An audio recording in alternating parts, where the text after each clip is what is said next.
Bueno, bienvenidos chicos a este nuevo video donde la idea es poder compartir con ustedes una breve explicación sobre los compuestos orgánicos más sencillos que son los hidrocarburos. Además de este video les voy a dejar un material, un apunte, donde a partir de ese apunte y de este video la idea es que ustedes puedan resolver los ejercicios que también van a estar cargados. Bien. Cualquier cosa me pueden preguntar, no hay problema, ¿sí? Entonces vamos a comenzar a partir de estos compuestos orgánicos, que algo habíamos charlado de lo que son. Son compuestos formados principalmente por cadenas de carbonos, que se llaman cadenas carbonadas, e hidrógenos. Aunque también pueden tener oxígeno, nitrógeno, azufre y fósforo, ¿bien? Importante, estas cadenas carbonadas o hidrocarbonadas van a formar como el esqueleto de estos compuestos orgánicos, ¿sí? Acá les puse algunos ejemplos que seguramente ustedes ya conozcan, ¿sí? El etanol, por ejemplo, que se utiliza para el alcohol en gel o para las bebidas alcohólicas. Esto no es un canje para el alcohol en gel, aunque vendría bien, pero muy bien. Después tenemos otros como la acetona, por ejemplo, que se utiliza en los quitasmaltes. Acá les puse el principio activo de la aspirina, que es el ácido acetilsalicílico, o el THC, que es uno de los principios del cannabis. Bien, hay un montón de compuestos orgánicos. La idea es que hoy podamos ver los más sencillos, que son los hidrocarburos, y es con lo que vamos a comenzar. ¿Qué son los hidrocarburos? Son estos compuestos orgánicos más sencillos formados por cadenas carbonadas, ¿sí? E hidrógenos, o mejor dicho, cadenas hidrocarbonadas, pero no tienen ni oxígeno, ni nitrógeno, ni hidrógeno, ni azufre, ni fósforo, bien, solo tienen carbono e hidrógeno. Se llaman cadenas carbonadas o hidrocarbonadas porque los carbonos forman como el esqueleto y después los hidrógenos, ven que están como escritos para afuera. Bueno, esa es como la forma de escribir estos hidrocarburos, bien. Dentro de esta familia que se llama hidrocarburos vamos a tener tres familias, que son los alcanos, los alquenos y los alquinos. ¿Cuál es la diferencia? Bueno, lo verán ahí bien en detalle. Bien, y es que los alcanos tienen como característica principal, y es que los carbonos están unidos entre sí a través de unión covalente simple. Bien. Los alquenos tienen al menos una unión carbono-carbono doble, y los alquinos tienen al menos una unión carbono-carbono covalente triple. ¿Ok? ¿Por qué digo al menos una? Porque en realidad los alquenos y los alquinos pueden tener más de una, pero ahora, por lo pronto, vamos a ver las que tienen una. Más adelante vamos a ver algunos compuestos que tienen más de un doble enlace o un triple enlace en su cadena carbonada. Bien, importantísimo para no olvidarnos, para eso practicamos la estructura de Lewis. Estos son enlaces covalentes, bien, con lo cual esto implica que el hidrógeno pone un electrón, el carbono pone un electrón, etcétera, ¿no? Que acá el carbono pone un electrón y el otro carbono pone un electrón. Eso es súper importante. ¿Por qué? Porque el carbono, y esto se lo graban o se lo anotan o toman apuntes, ¿sí? Necesita, para completar su octeto, 4 electrones más. Con lo cual el carbono siempre tiene que tener 4 enlaces covalentes, ya sea 4 enlaces simples, o 1 doble y 2 simples, o 1 triple y 1 simple. Pero el carbono en total tiene que tener 4 enlaces. Tengo 3 acá y 1 acá 4. 3 acá y 1 acá 4. Acá tengo 2, 3, 4. ¿Por qué lo digo? Porque vamos a empezar a escribir cadenas largas o compuestos grandes, y lo que nos va a pasar es que a veces nos olvidamos de escribir algunos hidrógenos y lo importante es tener en cuenta de que el carbono necesita tener 4 enlaces covalentes, con lo cual nunca nos tenemos que olvidar de eso, si no, no cumple la regla del octeto. Bien, ni ponerle 1.000.000 de enlaces ni ponerle 2 enlaces, tiene que tener 4. Cuando termino de armar la molécula siempre chequeo que sean 4 enlaces y no 5 ni 3, ¿ok? Bueno, dentro de los alcanos, que es lo primero que vamos a ver, hay muchos tipos. Es una familia, ¿no? Los alcanos son una familia. Podemos tener el alcano, como vimos recién, de 3 carbonos. Podemos tener un alcano de 2 carbonos, que se llama etano, bien, en donde el enlace carbono-carbono es simple. Y tenemos el más sencillito de los alcanos, que es el metano, que es con el que estuvimos trabajando en la actividad diagnóstica, fíjense, este metano no está unido a través de un covalente simple con otro carbono, porque es el único que hay, pero es el alcano más sencillo. Después tenemos, por ejemplo, el alcano de 4 carbonos, y así podría ir sumándole carbonos hasta tener, no sé, 15 carbonos. Bien. Fíjense que cada carbono está unido a través de un enlace simple con otro carbono y completo esos 4 enlaces covalentes que necesita el carbono con hidrógenos. Ahora, fíjense por acá, no se asusten de esta forma de que está escrita, no se preocupen por cómo está escrito, ahora ya se les voy a explicar, pero este carbono está unido a este carbono, tiene 3 carbonos y un cuarto por acá. Bien, fíjense que esto ya no es decir, un carbono al lado del otro, sino que del carbono del medio sale otro carbono, o se une otro carbono. Es como que yo agarré este carbono de acá y en vez de tener este hidrógeno, le pongo un carbono y este carbono, otros hidrógenos y así. Bien, esto para que se empiecen a pensar la complejidad de estos alcanos. Bien, entonces acá tenemos algunas, se los puse para que no se asusten si ven escrito de otra forma los alcanos. Lo que les puse yo recién es la forma o la fórmula desarrollada o completa, donde se ven cómo están unidos los carbonos entre sí y los hidrógenos con los carbonos.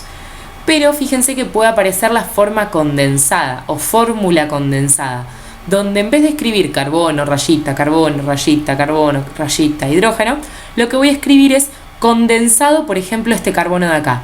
Este carbono con estos 3 hidrógenos los escribo como CH3. Y este carbono de acá como CH2, porque está unido a 2 hidrógenos. Y este carbono de acá como CH3. Entonces me queda CH3, CH2, CH3. Es una forma de escribir abreviado estos hidrocarburos. Importantísimo tener en cuenta 2 cosas. Primero, esto es un subíndice, no es un 3 grande. ¿Por qué lo digo? Porque si hacen trabajos en Word, vayan y busquen el subíndice. No voy a aceptar que escriban un número común, sino tiene que estar escrito como subíndice, ahí abajo. Bien, eso es súper importante. Por otro lado, fíjense que acá parece como que este hidrógeno está unido al carbono, pero eso no es cierto, ¿lo ven? El carbono está unido al otro carbono y el carbono al otro carbono. Este hidrógeno, estos 3 hidrógenos acá están unidos a este carbono. Bien, es una forma de escribir más condensada la fórmula, más abreviada, porque si tengo que escribir uno de 15 carbonos, o por ejemplo este de 6, esto ya es un choclo para escribir, es más fácil escribir esto. Bien, entonces vamos a pasar con algunas propiedades que van a encontrar específicamente lo van a encontrar en el apunte, ¿sí? Donde vamos a ver las principales características, que son el punto de ebullición y el punto de fusión. Bien, estas son las características físicas de los alcanos, estoy hablando de los alcanos particularmente, y lo que nos muestra el gráfico es lo siguiente, que a medida que aumenta el número de carbonos, el punto de fusión y de ebullición también aumenta. ¿Eso qué quiere decir? Que el metano tiene menor punto de fusión y ebullición que el, por ejemplo, pentano. Bien, ahora eso buenísimo y lo sacamos de la guía o de lo que podamos leer. Pero la pregunta que va a aparecer ya sea en el ejercicio como en el examen es ¿por qué eso ocurre? Y bueno, acá les puse una breve explicación como para que ustedes lo puedan escribir y justificar a la hora de hacer los ejercicios. Bien, yo tengo acá un alcano de 3 carbonos y acá tengo un alcano de 5 carbonos. Bien, fíjense, lo que puse en rojo o lo que intenté expresar en rojo es la interacción entre los carbonos de una molécula con los carbonos de otra. ¿Esto a qué hace referencia? Si yo tengo un frasco, ¿no? Este alcano de 3 carbonos, voy a tener muchas moléculas de alcano, ¿bien? Y si yo tengo en otro frasco un alcano de 5 carbonos, ¿sí? O una gran cantidad de alcanos de 5 carbonos, voy a tener muchas moléculas de alcanos de 5 carbonos. Entonces, en el caso de los alcanos de 3 carbonos, ¿qué es lo que ocurre? Si yo tengo en el frasco estas moléculas de alcanos de 3 carbonos, van a interaccionar entre sí a través de fuerzas, lo que se llama intermoleculares. No son intramoleculares. Las intras son los enlaces covalentes. Bien, las intermoleculares son entre moléculas. Las fuerzas intermoleculares que están puestas en rojo, ¿sí?, se van a dar entre los carbonos de cada cadena. ¿Sí? Estas fuerzas quizás ya las vieron, se llaman fuerzas de Van der Waals o dipolo-dipolo. Bien, tenemos las fuerzas dipolo-dipolo y las fuerzas de London, ¿sí? Las fuerzas dipolo-dipolo y las fuerzas de London son las fuerzas intermoleculares que van a intervenir en estas interacciones entre moléculas. Entonces, en el frasco que tengo este alcano de 3 carbonos, voy a mostrarlo así para que se vea mejor, 3 interacciones intermoleculares.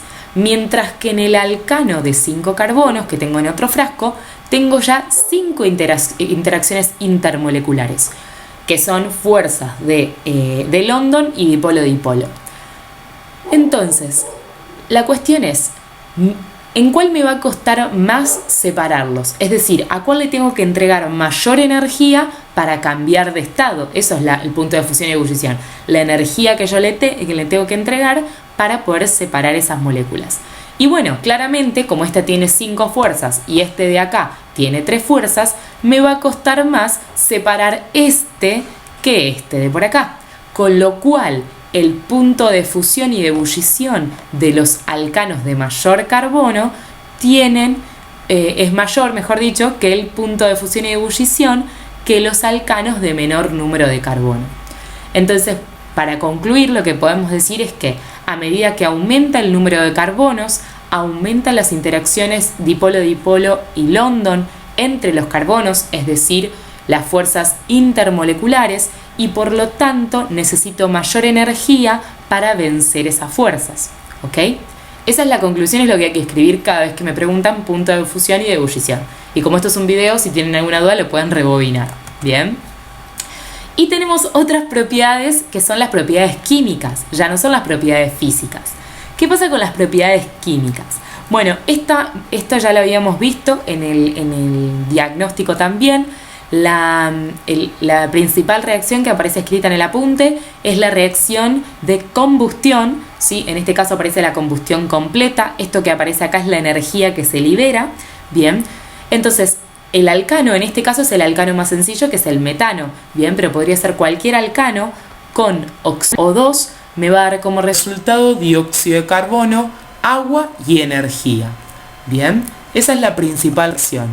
Importante, si yo tengo acá en vez de alcano en vez de metano otro alcano, voy a escribir lo mismo, ese metano más oxígeno, flechita, dióxido de carbono, agua y energía. La reacción siempre es la misma.